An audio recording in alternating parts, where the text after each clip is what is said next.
Quand vous développez une interface, un logiciel ou un visuel numérique, vous créez bien plus qu'un outil fonctionnel, vous produisez une œuvre protégée par le droit d'auteur. En France, ce droit est automatique dès qu'une création est originale.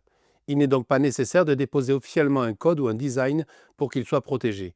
C'est l'originalité même de l'œuvre qui fait naître ce droit, comme le précise l'article L111-1 du Code de la propriété intellectuelle. Deux types de droits sont accordés à l'auteur, les droits moraux et les droits patrimoniaux. Les droits moraux sont personnels et inaliénables. Vous avez le pouvoir de décider quand et comment votre création est révélée, d'exiger que votre nom y soit toujours attaché et de protéger l'intégrité de votre œuvre contre toute modification. Ces droits ne s'éteignent pas à votre mort, ils restent attachés à votre nom à perpétuité. Les droits patrimoniaux, quant à eux, vous permettent de tirer profit de votre travail.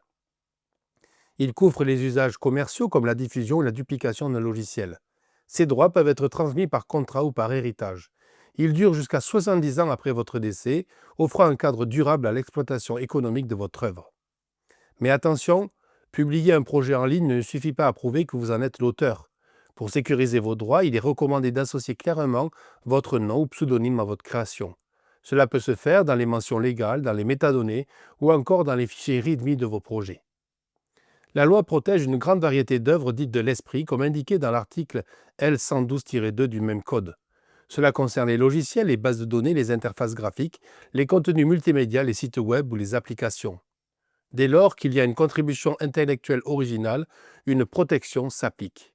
En tant que développeur ou créateur numérique, il est aussi de votre responsabilité de respecter les œuvres d'autrui. Cela signifie ne pas copier de code sans autorisation, éviter l'usage de ressources graphiques sans licence et toujours vérifier les conditions d'utilisation des bibliothèques tierces.